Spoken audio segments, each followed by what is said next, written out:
नमस्कार दोस्तों। ऐसा मत सोचना आप लोग कि मैं भाईचारा बिगाड़ने आया हूँ। नहीं नहीं, ऐसी कोई बात नहीं। बल्कि ये वीडियो देखने के बाद आप लोग खुद बताएंगे कि मैं भाईचारा को बिगाड़ रहा हूँ या फिर ये पहले से बिगड़ा हुआ है। दोस्तों, क्या आप लोगों को नहीं लगता कि ये जो हम लोग हर वक्त भाईचारा का ज्ञान सबको देने लगते हैं, क्या सही है? कभी जानने की कोशिश किया है आप लोगों ने कि क्या सच में भाईचारा था या बस दिखावा ही था?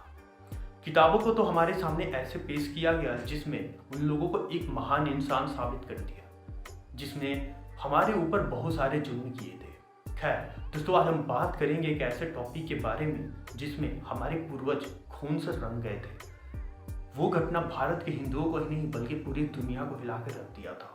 वो घटना है मोपला हिंदू नरसंहार या मलाबार विद्रोह। 100 साल पहले 20 अगस्त 1921 को शुरू हुई एक ऐसी घटना जिसमें निर्दयतापूर्वक सैकड़ों हिंदू महिला, पुरुष और बच्चों की हत्या कर दी गई। महिलाओं का बलात्कार किया गया। बड़े पैमाने पर हिंदुओं को जबरन इस्लाम धर्म में परिवर्तित करा दिया गया था। आपको बता दें, मलाबार जो कि केरल में स्थित है, हिंदू नरसंहार को इतिहास से पूरी तरह मिटा दिया गया। आज हम मोपला हिंदू नरसंहार 1921 में हिंदुओं के साथ हुए उस दर्दनाक घटना की बात करेंगे।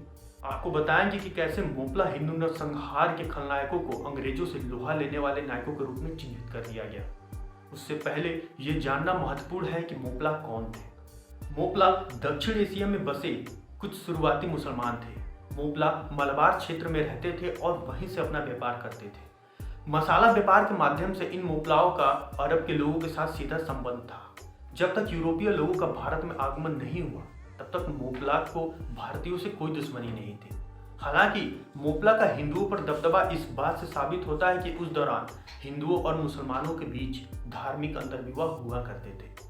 लेकिन ऐसा कोई स्रोत नहीं मिला जहां मुस्लिम मोपला हिंदू धर्म में परिवर्तित हो। केवल हिंदू इस्लाम में परिवर्तित हो रहे थे। लेकिन 1498 के बाद जैसे जैसे यूरोपियों का आगमन भारत में होने लगा, मोपला का व्यापार भी कम होने लगा। उनका दबदबा घटने लगा, जिसके बाद से ही मोपलाओं ने हिंदुओं के प्रति घृणा और दुश्मनी बढ़ने लगी।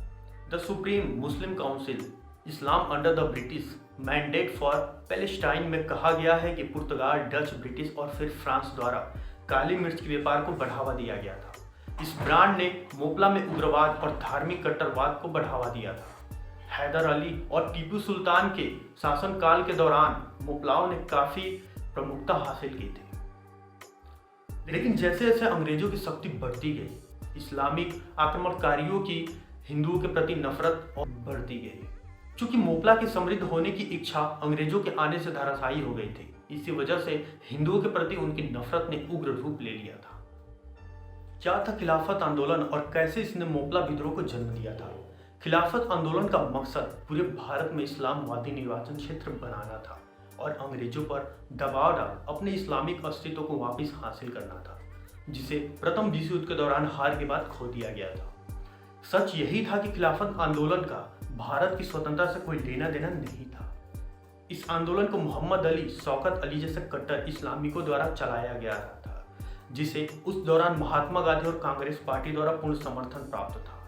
यह जानते हुए कि परिस्थितियां विपरीत होने पर हिंदुओं पर हमला कर सकते हैं, महात्मा गांधी ने खिलाफत आंदोलन को इस उम्मीद से भी समर्थन दिया था कि यह स्वतंत्रता आंदोलन में मुसलमानों की भागीदारी को बढ़ाएगा। जहां एक तरफ कांग्रेस का उद्देश्य स्वराज स्थापित करना था, वहीं दूसरी तरफ खिलाफतवादियों का उद्देश्य केवल इस्लामिक राज्य स्थापित करने का था। महात्मा गांधी ने शौकत अली के साथ कालीकट में हुए एक विशाल जनसभा को संबोधित करते हुए कहा था कि प्रत्येक हिंदुओं का कर्तव्य है कि वह अपने मुस्लिम भाइयों के इस आंदोलन के तहत सहयोग करे। उनके इस भाषण ने खिलाफत आंदोलन को काफी गति प्रदान की थी। अब बात करते हैं कौन था अली मुस्लियार। मलबार के प्रमुख खिलाफत नेताओं में से एक प्रमुख अली मुस्लियार नाम का कट्टर इस्लामिक था, जिसने अंग्रेजों के विरुद्ध विद्रोह छेड़ दिया था। अंग्रेजों से विद्रोह करने के लिए इसने कई लोगों को भर्ती किया था, लेकिन जो लोग स्वयं सेवक के रूप में शामिल होना चाहते थे उन्हें पहले कुरान पर हाथ रखकर शपथ लेने को कहा जाता था कि खिलाफत शासन स्थापित करने के लिए हम मरने के लिए भी तैयार होंगे। जिसके बाद अली मुस्लियार ने ब्रिटिश अधिकारियों पर हमला किया। अदालतों, पुलिस थानों को तोड़फोड़ दिया गया। सार्वजनिक भवनों आदि अधिकांश ब्रिटिश द्वारा अधिकृत किए गए क्षेत्रों को ध्वस्त कर दिया गया।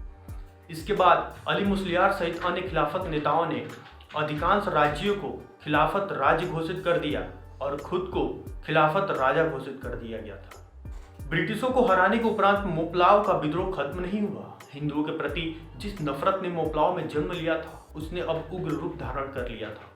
मोपला में मलाबार के हिंदुओं पर अत्याचार करना शुरू कर दिया गया। हिंदू पुरुष, महिलाओं और बच्चों को मौत के घाट उतार दिया गया। महिलाओं का बलात्कार किया गया। बड़ी संख्या में हिंदुओं का जबरन धर्म परिवर्तन कराया गया। सैकड़ों मंदिरों को धराशाही कर दिया गया था। ऐसा कहा जाता है कि संहार के उन दिनों में मलाबार के कुओं, तालाबों में पानी नहीं बल्कि हिंदुओं के कटे सिर, अंग, मृत शरीर आदि से भरे दिखाई देते थे। खिलाफत के नाम पर मुस्लिम अतताइयों ने लगभग 10,000 हिंदुओं का नरसंहार, जबरन धर्मांतरण, यौन उत्पीड़न और 100 से अधिक हिंदू मंदिरों को नष्ट कर दिया था। अंततः मलाबार में स्थिति को नियंत्रण लाने के लिए अंग्रेजों ने मार्शल लॉ लागू कर दिया था।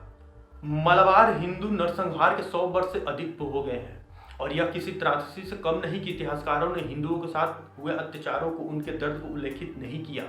जिन्हें हत्यारे बलात्कारियों की श्रेणी में रखा जाना चाहिए था, उन्हें ब्रिटिश शासन से आज़ादी के लिए लड़ने वाले देशभक्त के रूप में चिन्हित कर दिया गया। और यह नकली या यूं कही कि प्रउल्लेखित इतिहास बच्चों को पढ़ाया जा रहा है, जबकि यह पूर्णतः स्पष्ट है कि स्वतंत्रता संग्राम के आदर्श नहीं बल्कि हिंदुओं के प्रति कट्टर नफरत और इस्लामिक राज्य स्थापित करना ही इनका एकमात्र उद्देश्य था। यह सोचने और समझने वाली बात है कि क्यों हिंदुओं के साथ हुए इस नरसंहार को इतिहास की पुस्तकों से मिटा दिया गया, क्यों हिंदुओं के साथ हुए अत्याचार को अक्सर दबाने का प्रयास किया जाता है। कमेंट बॉक्स में अपनी राय जरूर दें। धन्यवाद।